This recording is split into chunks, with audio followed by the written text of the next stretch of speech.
Y estamos nuevamente con Marta Moya en Revista de Prensa y vamos a abrir nuestro segundo bloque de Revista de Prensa en Ecuador, porque el periódico español El País nos informa hoy mismo, de hecho, de que la defensa del ex vicepresidente ecuatoriano Jorge Glas ha iniciado acciones legales contra el mandatario Daniel Noboa, tanto en México como también en Alemania. Como en otras instituciones europeas. Francisco, buenos días.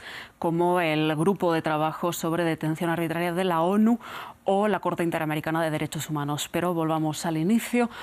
Se cumple un mes ya, ¿no?, desde el asalto a la embajada mexicana en Quito, que terminó con la detención del ex vicepresidente ecuatoriano Jorge Glas, mientras estaba asilado allí y asimismo es perseguido por las autoridades ecuatorianas.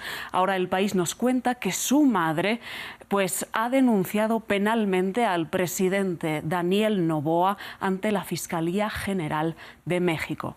Acusa a la madre de Jorge Glas, a Daniel Noboa, de delitos de secuestro, torturas, tratos crueles y desaparición forzada. Además, hay querellas criminales también interpuestas contra otros miembros de la administración actual ecuatoriana. La denuncia, nos cuenta El País, fue enviada el 26 de abril en valija diplomática desde la Embajada Mexicana en España y ya se encuentra en la Fiscalía Mexicana. Según la defensa de Jorge Glas, esta tiene competencia territorial, ya que el asalto de facto se dio en suelo mexicano, en la Embajada Mexicana en Ecuador. También ha habido querellas en Alemania, donde se denuncia a Daniel Noboa por delitos de privación de libertad, coacción y lesión corporal grave. ¿Y por qué en Alemania? Pues porque Jorge Glas tiene nacionalidad también alemana.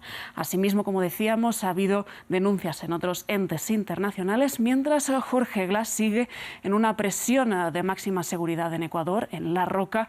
Se mantiene en huelga de hambre, dice su defensa, mientras se sitúa a la espera de obtener un salvoconducto que le pueda liberar para salir del país.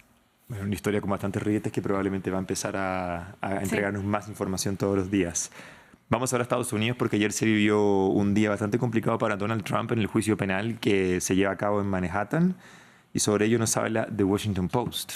Pues sí, Francisco, ayer testificó Stormy Daniels, que recordemos es la actriz porno a la que supuestamente Donald Trump silenció con $130.000 después de tener una relación extramatrimonial con él en el año 2006. El Washington Post nos hace una crónica acerca de las tensiones que se vivieron ayer en la Corte de Manhattan en el día 13 del juicio contra Donald Trump. Stormy Daniels detalló, nos dice el Washington Post, los pormenores de ese encuentro sexual con el expresidente estadounidense. Dijo que conoció a Trump en un club de golf, que después la invitó a su habitación de hotel y que cuando ella salió del baño, Donald Trump la estaba esperando en la cama con camiseta y boxers.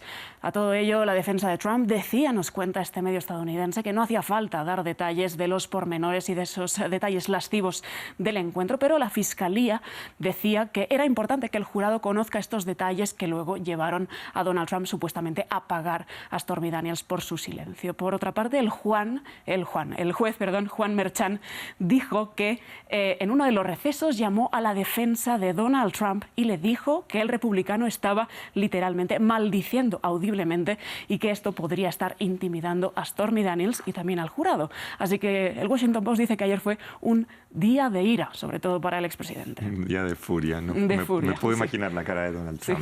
Sí. Y precisamente sobre el paradójico día en esta corte de Manhattan y lo que estaba haciendo Joe Biden en paralelo, nos trae una curiosa nota hoy de New York Times. Pues sí, Francisco, una nota que titula el Times Trump, Biden y una pantalla dividida hecha para este momento.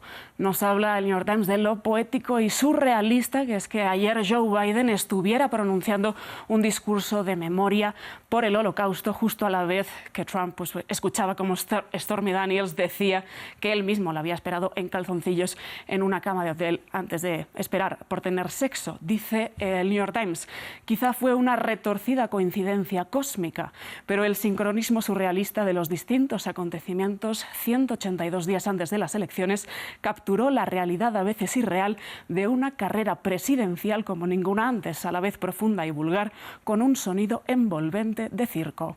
Bastante poético el de New York Times. Y me gusta lo de esta sinergia cósmica a la que hacen referencia.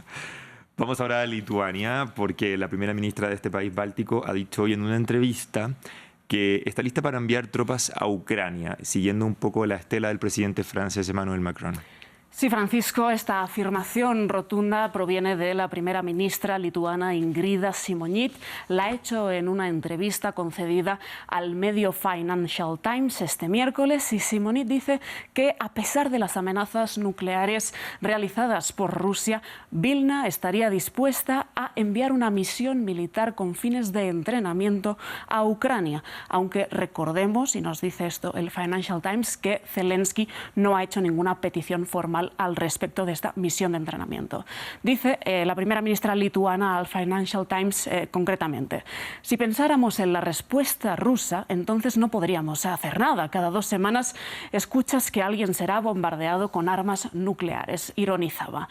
Recordemos que recientemente el Ministerio de Defensa ruso dijo que sus tropas estarían preparando ejercicios tácticos con armas nucleares para responder a las amenazas y provocaciones occidentales. Esto es textual.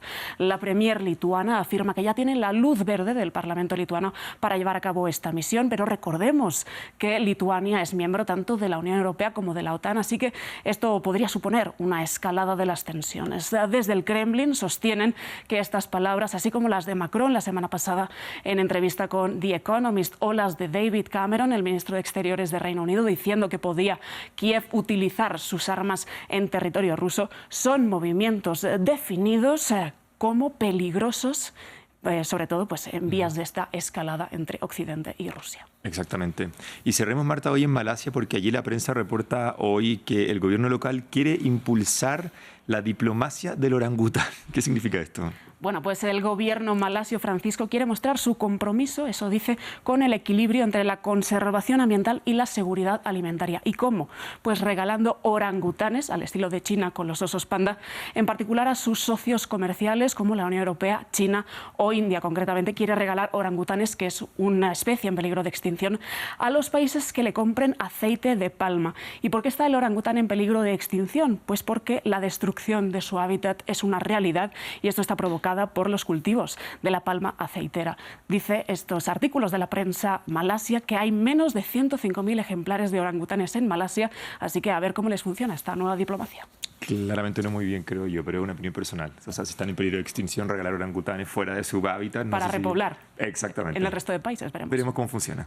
Gracias, Marta, por esta información y este reporte.